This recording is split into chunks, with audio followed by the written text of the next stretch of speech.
Hello বন্ধুরা, কেমন আছো তোমরা সবাই? আশা করি অনেক অনেক ভালোই আছো। আর তোমাদের ভালোবাসায় আমিও অনেক ভালো আছি, কারণ তোমরা আমাকে যে পরিমাণে ভালোবাসা দিয়েছো এবং সাপোর্ট দিয়েছো তা আমি কোনোদিন ভুলতে পারবো না। তাই তোমাদেরকে মজা দেওয়ার জন্য আবারও একটি নতুন গল্প নিয়ে হাজির হলাম। গল্পটি শোনার মতো, আশা করি তোমাদের দাঁড়িয়ে যাবে এবং তোমরা হাতের কাজ করতে সবাই হেডফোন নিয়ে বসে যাও।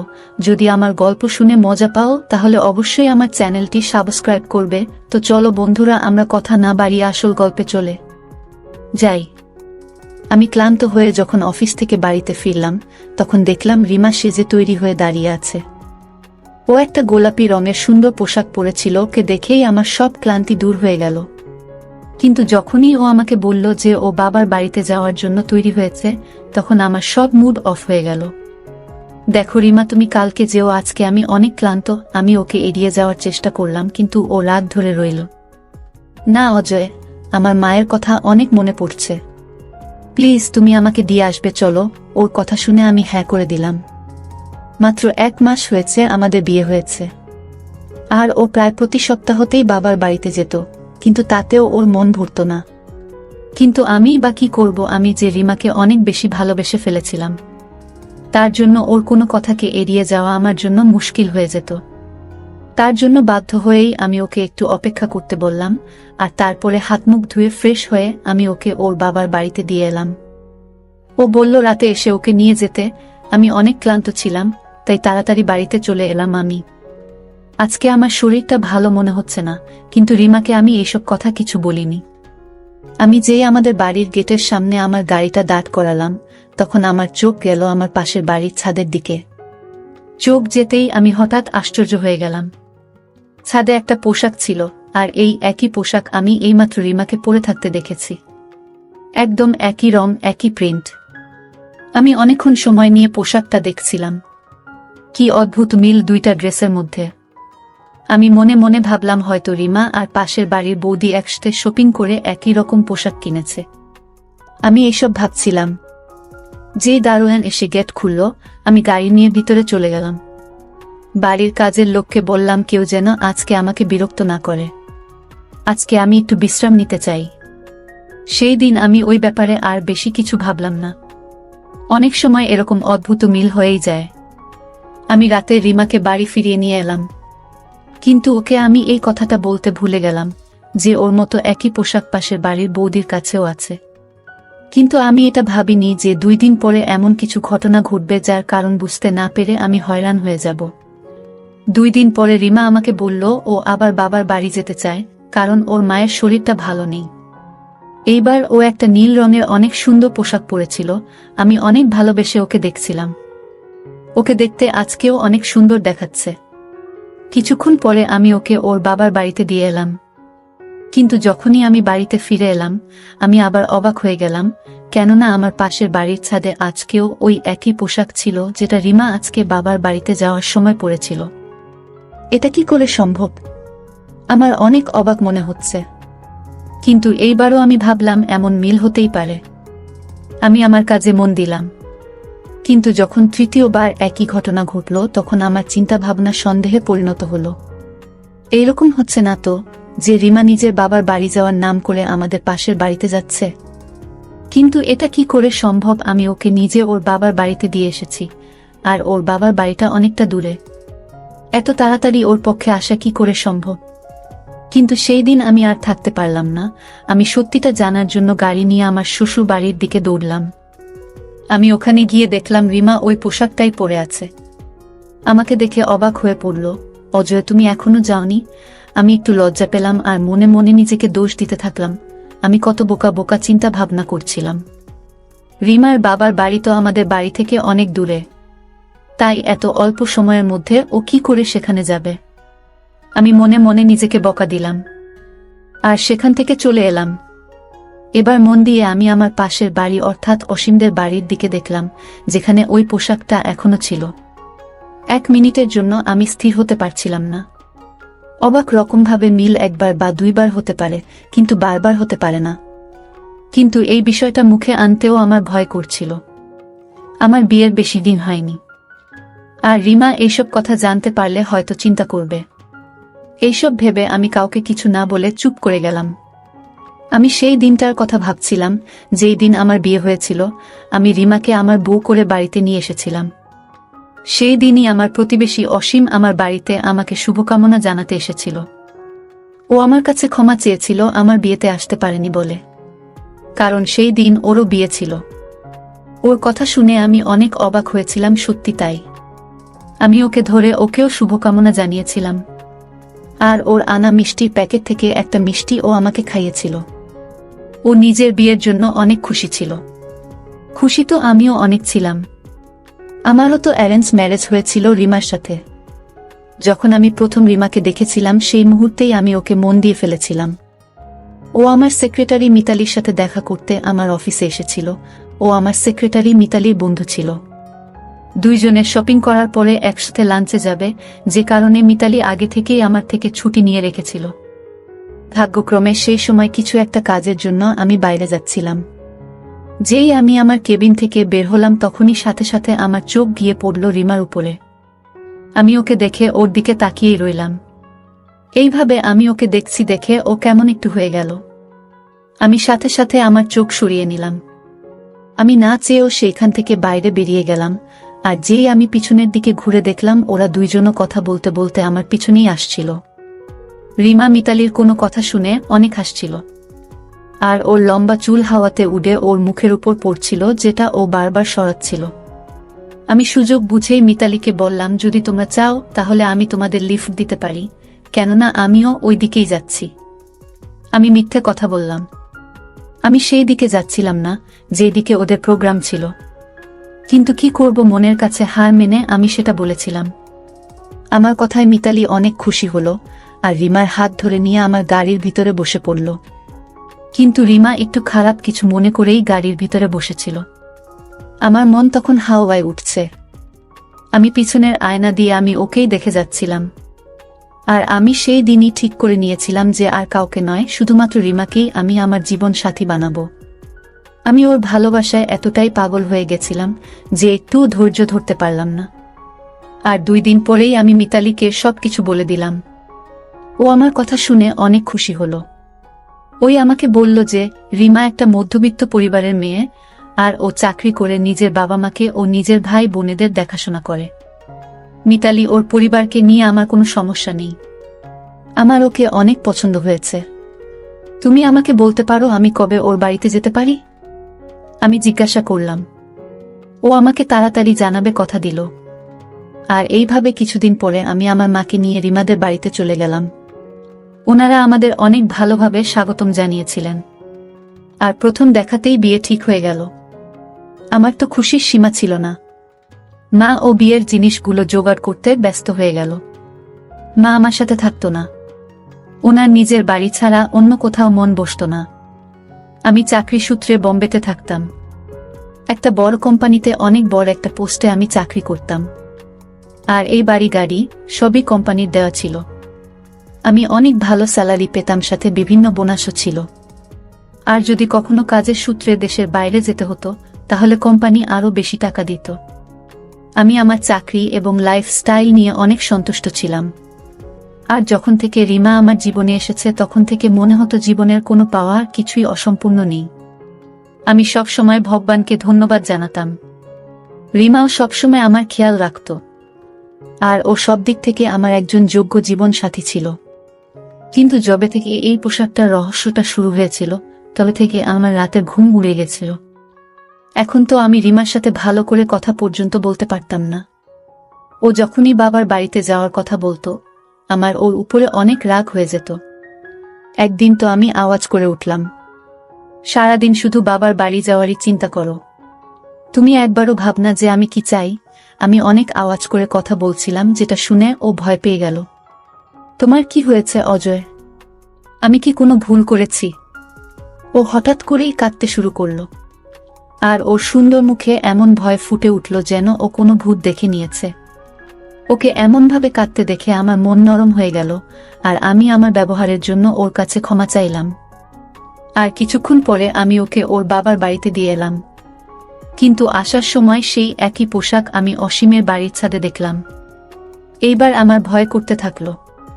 আমি 2 হাত দিয়ে আমার কানটা ধরলাম, এমন মনে হচ্ছিল যেন কেউ হাতুড়ি দিয়ে আমার মাথায় আঘাত করছে। প্রত্যেকবার সত্যিটা জানার জন্য আমি রিমার বাবার বাড়ি ফেরত যেতাম, আর তারা আমাকে এক অবাক দৃষ্টি নিয়ে দেখত। আর আমি কিছু না কিছু বাহানা বানিয়ে উল্টো পথে আবার বাড়ি ফিরে আসতাম। আমার সাথে কি হচ্ছিল আমি কিছু বুঝতে পারছিলাম না। রিমা আমার উপরে রাগ করতে শুরু করলো। আমি সারাদিন কেমন একটা করতাম।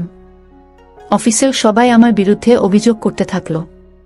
আমার এই চাকরিটা চলে গেলে আমার আর কোথাও যাওয়ার থাকবে না, তাই যে করেই হোক আমার মন এবং মাথাকে ঠান্ডা রাখতেই হবে। কিন্তু যার মনে এবং মাথায় সব সময় চিন্তা ঘোরে সে কি করে ঠিক থাকতে পারে? শরীর খারাপের অজুহাত দেখিয়ে আমি অফিস থেকে 2 সপ্তাহের ছুটি নিয়ে নিলাম। এই সময় আমি অনুভব করলাম রিমা কিছু একটা চিন্তার মধ্যে আছে। কখনো কখনো আমার মনে হতো ও রাতে ঘর থেকে বেরিয়ে অন্য কোথাও যেত, আর আমি ঘুম থেকে উঠে ওকে সারা বাড়িতে কোথাও খুঁজে পেতাম না।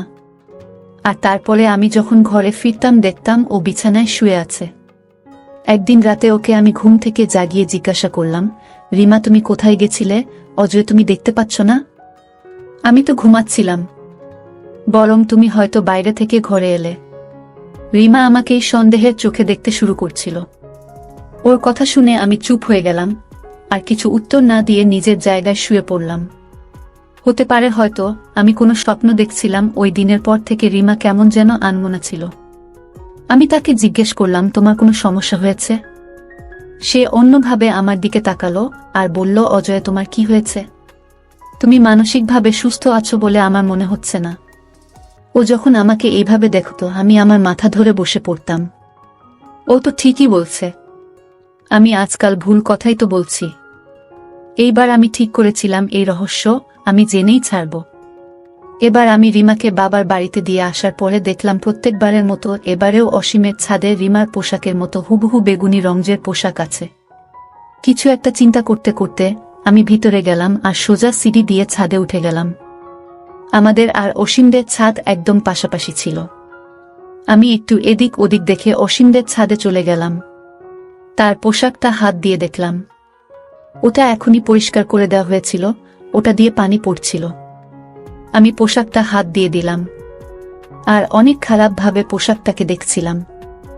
আমার শরীরটা রাগে খারাপ হয়ে গেল, কারণ এই বিষয়টা আমাকে অনেক মানসিক কষ্ট দিয়েছে। আমি যেমন ভাবে এসেছিলাম তেমন ভাবেই আবার ফিরে চলে গেলাম, আর তারপরে আমার শ্বশুরবাড়ির দিকে গাড়ি নিয়ে গেলাম। আজ আমাকে সত্যিটা জানতেই হবে। আজ সব রহস্য শেষ করতেই হবে আমাকে। আমি গাড়ি চালিয়ে রিমাদের বাড়িতে গিয়ে পৌঁছলাম, আর দরজায় শব্দ করতেই রিমা এসে দরজা খুলে দিল। ও আমাকে দেখে অবাক হয়নি, কারণ আমি প্রতিবারই ওদের বাড়িতে ফিরে যেতাম। কিন্তু ওকে দেখে আমার পায়ের তলার মাটি সরে গেল, কেননা ওর পোশাকটা মাঝখান থেকে ছেঁড়া ছিল, একদম সেইভাবে যেইভাবে আমি সেই পোশাকটা ছিঁড়েছিলাম। এইসব দেখে আমি জ্ঞান হারিয়ে ফেললাম, আর রাগের বসে রিমার শরীরে একটা মার দিলাম। ও এই মারের জন্য তৈরি ছিল না, তাই মার খেয়ে মাটিতে মাথা ঘুরে পড়ে গেল, আর আওয়াজ করে সবাইকে ডাকতে থাকলো, মা, বাবা, ভাই। ওর আওয়াজ শুনে সবাই দৌড়ে এল। আমার চোখের সামনে সব অন্ধকার দেখছে। আমি ওর হাত ধরতে থাকলাম, চলো আমার সাথে। আমিও আওয়াজ করতে থাকলাম, কি হয়েছে তোমার, তুমি এমন করছো কেন? আমার শ্বশুর শাশুড়ি অবাক হতভম্ব হয়ে আমাকে জিজ্ঞেস করতে থাকলো। আমার নিঃশ্বাস পড়ছিল অনেক। আমি তাদের বলতে থাকলাম, আপনারা এসব নিজেদের মেয়েকে জিজ্ঞেস করছেন না কেন? কাকে বোকা বানাচ্ছে ও? আমার শ্বশুর আমার হাত ধরে নরমভাবে আমাকে জিজ্ঞেস করল, কিন্তু অজয় ও কি করেছে এমন? আমি নিজেকে সামলাতে সামলাতে বললাম, বাবা আপনি আপনার মেয়েকে জিজ্ঞেস করুন ওর পোশাকটা কি করে ছিঁড়ল। ওরা সবাই আশ্চর্য হয়ে একে অপরের দিকে দেখছিল। ওরা সবাই একসাথে বলে উঠল, ওর পোশাকটা তো এইমাত্র আসার সময় গেটের সাথে মিশে ছিঁড়ে গেছে। রিমা এখনো মাটিতে বসে কেঁদেই চলেছিল। এটা হতে পারে না, আপনারা সবাই রিমার সাথে মিলে আছেন, ওর মিথ্যা কথার সাথে দিচ্ছেন। আমার মাথায় আর কাজ করছিল না। আমি রিমাকে ধরে নিয়ে বাইরে নিয়ে এলাম। ওর মা বাবা আমাকে অনেক অনুরোধ করতে থাকলো, কিন্তু আমার কানে কারো কথা পৌঁছচ্ছিল না। সারা রাস্তা সীমা কাঁদছিল, কিন্তু এখন আমার ওর উপরে একটুও দয়া হচ্ছিল না। বাড়ি পৌঁছে আমি ওর চুলগুলো ধরে ওকে জিজ্ঞাসা করলাম, বল অসীমের সাথে তোমার কি সম্পর্ক? ও আওয়াজ করে বলল, অজয় তুমি এসব কি বলছো? কিন্তু আমার ওর উপরে এখন কোনো ভরসা হচ্ছিল না। আমার কথা শুনে ওর চোখ মুখ কেমন একটা হয়ে গেছিল। এইসব কি পাগলামি করছো অজয়? তুমি এসব ভুলভালো কি করে ভাবতে পারো? ও আওয়াজ করছিল, কিন্তু এখন ওর কথার কোনো দাম ছিল না আমার কাছে। ও বারবার অস্বীকার করছিল। রাগে আমার মাথা ঠিক ছিল না। আমি ওকে বললাম, যদি তুমি সব সত্যি কথা বলে দাও তাহলে আমি তোমাকে কিছু বলবো না, শুধু একবার স্বীকার করো। আমার মনে হচ্ছিল আমার মাথার শিরা সব নষ্ট হয়ে যাবে, কিন্তু তখনই আমি দেখলাম সেখানে পুলিশ এসে গেল। তাদের মধ্যে একজন মহিলা কনস্টেবল এসে রিমাকে আমার হাত থেকে ছাড়িয়ে নিল আর ওকে সোফায় বসিয়ে দিল। ওর বয়ান নেওয়া শুরু করলো। তখন আমাকে হাত খোলা পরিয়ে দেওয়া হলো। আমি আওয়াজ করে বললাম, এসব কি হচ্ছে? ওই পুলিশ ইন্সপেক্টর হেসে বলল, সে তো আপনি থানায় গেলেই বুঝতে পারবেন। আর আমাকে নিয়ে পুলিশের গাড়িতে তুলল। যখন আমাকে পুলিশের গাড়িতে করে নিয়ে যাওয়া হচ্ছিল তখন স্পষ্ট রিমার কণ্ঠ আমার কানে আসছিল। আমার স্বামী পাগল।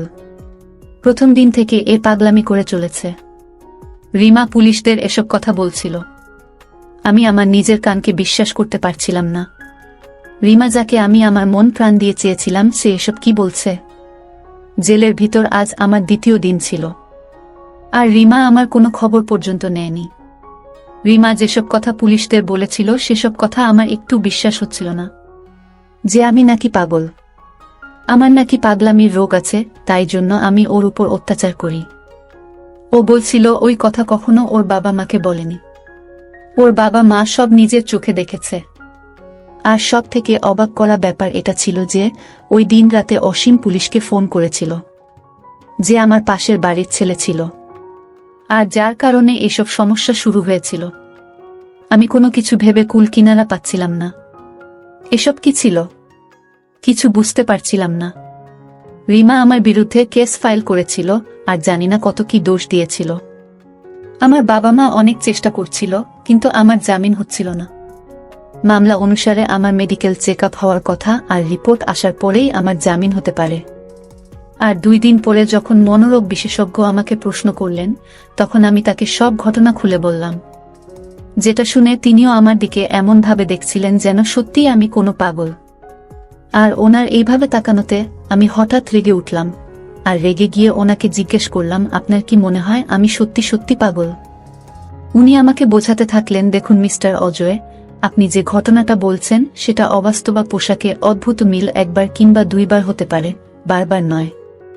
উনি খুব শান্তভাবে আমাকে বোঝাচ্ছিলেন, কিন্তু রাগে আমার শরীর গরম হয়ে যাচ্ছিল। ডাক্তারবাবু, আমি সেটাই তো বলছি, এটা হঠাৎ করে কোনো অদ্ভুত রকমের মিল ছিল না। আমি নিজেকে ঠিক রাখতে পারছিলাম না। ডাক্তার আমাকে শান্ত করার জন্য আমার হ্যাঁ তে হ্যাঁ মেলালেন, কিন্তু তিনি তার রিপোর্টে আমাকে মানসিক রোগী বলে লিখে দিলেন, যার ফলস্বরূপ জাজ আমাকে 2 মাসের জন্য মেন্টাল হসপিটালে পাঠিয়ে দিলেন। আমি চিৎকার করে বলতে থাকলাম, আমি পাগল নই। কিন্তু তাতে কারোর কিছু যায় আসে না। সবাই আমাকে দয়ার চোখে দেখতে থাকে। হাসপাতালে চারিদিকে আমাকে শুনতে হতো, ছেলেটা কত সুন্দর দেখতে, একটা ছেলে কিভাবে পাগল হয়ে গেল কে জানে। একটা নার্স আর একটা নার্সকে বলছিল, যখন আমি সত্যিই পাগলের মতো বোকা হয়ে বসেছিলাম। এই 2 মাসে আমার সাথে যা যা ঘটেছিল তা আমার বোঝার বাইরে ছিল। হয়তো আমি সত্যিই পাগল হয়ে গেছিলাম। পাগলা গার্ডে আমার থাকা 1 সপ্তাহ হয়ে গেছিল। তখন আমার সাথে কেউ দেখা করতে এলো। দেখা করার ঘরে গিয়ে তখন আমি দাঁড়ালাম, তখন আমি দেখলাম অসীম আর রিমা এসেছে আমার সাথে দেখা করতে। ওদেরকে একসাথে দেখে আমার কেমন একটা মনে হলো। তোমরা 2 জন একসাথে? আমি শুধু এটুকুই বললাম। হ্যাঁ অজয়, আমরা 2 জন একসাথে এই জন্য এসেছি যাতে আমরা তোমাকে তোমার অন্যায়টা বলতে পারি। অসীম একটু হাসল। হঠাৎ করে আমাকে জিজ্ঞেস করল, মিতাকে তোমার মনে আছে? আমি আশ্চর্য হয়ে বললাম, কে মিতা? হ্যাঁ, তাই তো, তোমার আর কি করে মনে থাকবে? কেননা তুমি কলেজ থেকে ইউনিভার্সিটি পর্যন্ত না জানি কত মেয়েকে নিজের ভালোবাসার জালে ফাঁসিয়েছ। তাদের মধ্যে একজন মিতাও ছিল, যে আমার ছোট বোন ছিল। আরও অন্য মেয়েদের থেকে অনেক আলাদা ছিল, অনেক নরম মনের ছিল। আর তোমার টাইম পাসকে ও সত্যিকারের ভালোবাসা ভেবে নিয়েছিল। আর তুমি ওকে বিয়ে করবে না বলেছিলে। তুমি ওকে বলেছিলে তুমি শুধু ওকে নিজের বন্ধু মনে করার কিছু নয়। তখন ওই সহজ সরল মেয়েটা ছাদ থেকে লাফ দিয়ে নিজের জীবন শেষ করে দেওয়ার চেষ্টা করেছিল, যেটাতে ও বেঁচে তো গেছে কিন্তু সারা জীবনের জন্য অচল হয়ে গেছে। আর এখনো পর্যন্ত ও শুধু ওষুধের ভরসাতেই বেঁচে আছে। আমি যখনই আমার বোনকে এই অবস্থায় দেখতাম তখন সেই মানুষটার উপরে আমার অনেক ঘৃণা হতো। তারপর একদিন মিতার ডায়েরিটা আমি পেলাম, যেখানে তোমার ব্যাপারে সবকিছু লেখা ছিল। আর সেই দিনই এর প্রতিশোধ নেওয়ার সিদ্ধান্ত নিলাম। আমি তোমার সবকিছু শেষ করে দিতে চেয়েছিলাম। সব থেকে প্রথমে আমি তোমার বাড়ির পাশে নিজের বাড়ি কিনলাম। আর তারপর রিমা, যে আমার অফিসে কাজ করত একটা ছোট পোস্টে, অনেক কষ্টে সংসারের খরচ চালাতো, কিন্তু ওকে দেখতে অনেক সুন্দর ছিল, তার জন্য অনেক টাকার বিনিময়ে আমি রিমাকে এইসব নাটক করতে বললাম। আর আমার আনন্দ ধরছিল না যখন প্রথম দেখাতেই তুমি রিমাকে পছন্দ করে নিয়েছিলে। আমি জানতাম যে তুমি রিমার মতো সুন্দরী মেয়েকে কখনো এড়িয়ে যেতে পারবে না, আর তুমি রিমাকে বিয়ে করে নিলে। তারপর আমি যে প্ল্যানটা বানিয়েছিলাম সেটা কাজে দিতে শুরু করে দিলাম। প্রথমে তো তুমি অনেকদিন পর্যন্ত আমার বাড়ির দিকে তাকাওনি, কিন্তু একদিন তোমার চোখ আমার ছাদের দিকে পড়েই গেল। আর সেটাই হলো তোমার জীবন শেষের কারণ। আর এটাই শুধু নয়, আমি রিমাকে এমন কিছু ওষুধ দিয়েছিলাম যাতে তুমি অনেক সহজে মাথা গরম হয়ে যাও, আর তোমাকে সবাই পাগল মনে করে। এই কথাগুলো বলার সময় ওকে অনেক খুশি মনে হচ্ছিল, আর ওর মুখে হাসি ছিল, কিন্তু রিমা চুপচাপ দাঁড়িয়েছিল। আস্তে আস্তে আমার সব মনে পড়ল। এখন আর আমার রাগ হচ্ছিল না, কারণ আমি একটা শান্ত স্বভাবের মানুষ ছিলাম, আর আমার রাগ অসীমের দেওয়া ওষুধের জন্যই হতো। এখানে আমাকে শান্ত হয়ে থাকার ওষুধ দেওয়া হতো। এখন আর আমার মধ্যে কোনো পাগলামির লক্ষণ ছিল না। আজকেও আমি সব সুস্থ সজ্ঞানে ছিলাম। আমি অনেক কষ্ট করে আমার মুখ খুললাম আর বললাম, মিতার সাথে যা যা ঘটেছে তার জন্য আমি খুব দুঃখিত, কিন্তু তুমি একটা অনেক বড় ভুল করে ফেলেছ। মিতা আর আমি ক্লাসমেট ছিলাম, কিন্তু মিতা যে অজয়কে ভালোবাসত সে আমাদের থেকে সিনিয়র ক্লাসে পড়ত। আমার তো কখনো মিতার সাথে হাই হ্যালো পর্যন্ত হয়নি। ওকে সব সময় ফাইনাল ইয়ারের অজয়ের সাথে দেখা যেত, যে একটা বড়লোক বাবার ছেলে ছিল, আর প্রত্যেক দিন একটা করে নতুন মেয়েকে নিজের জালে ফাঁসাত। মিতা কেন ইউনিভার্সিটি আসা বন্ধ করে দিয়েছিল আমি তার ব্যাপারে কিছু জানতাম না। আমি শুধু আমার পড়াশোনা নিয়ে ব্যস্ত থাকতাম।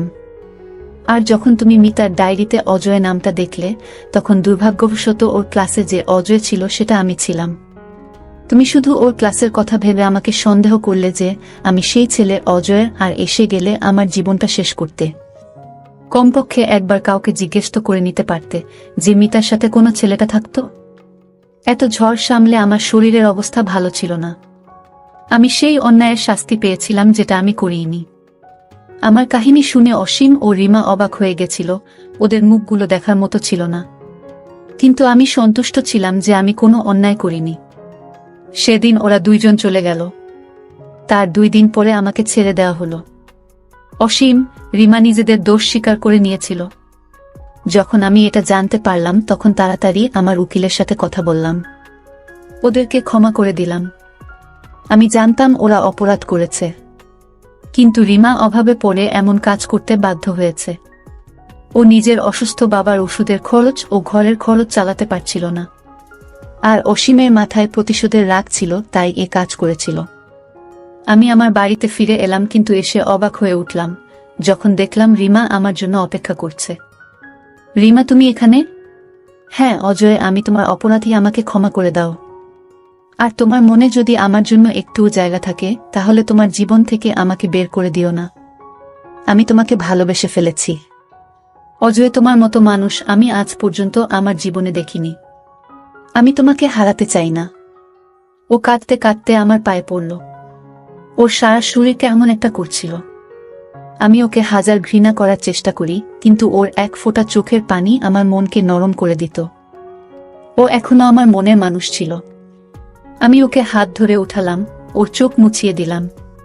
রিমা, তুমি যদি সত্যিই তোমার কাজের জন্য অনুতপ্ত হও তাহলে আমি তোমাকে ক্ষমা করে দিলাম, কিন্তু এটা মনে রেখো আমিও একজন মানুষ, হয়তো সব সময় ক্ষমা করতে পারবো না। আমার কথা শুনে ও কেঁদে উঠল। এটা ওর অনুশোচনার চোখের জল ছিল। এর মানে রিমা সত্যিই আমাকে ভালোবাসে। আমার মান সম্মান ফেরত দেওয়ার জন্য আমি সৃষ্টিকর্তাকে ধন্যবাদ জানালাম। তা না হলে একটা ভুল বোঝাবুঝির কারণে আমার সারা জীবনটা নষ্ট হয়ে যেত। এই জন্য বড়রা সবসময় বলে, কোনো কাজ করার আগে ভালোভাবে ভেবেচিন্তে করা উচিত। বন্ধুরা, আজকের ভিডিওটা এখানেই শেষ করলাম। অনেক কষ্ট করে ভিডিওটি আপনাদের জন্য বানিয়েছি। যদি ভিডিওটি আপনাদের ভালো লেগে থাকে তাহলে একটা লাইক করবেন এবং চ্যানেলটি অবশ্যই সাবস্ক্রাইব করবেন। এই আশা ব্যক্ত রেখে আপনাদের কাছ থেকে বিদায় নিচ্ছি আমি। দেখা হবে আগামীকালের নতুন কোনো ভিডিওতে। সে পর্যন্ত সবাই ভালো থাকুন, সুস্থ থাকুন। ধন্যবাদ।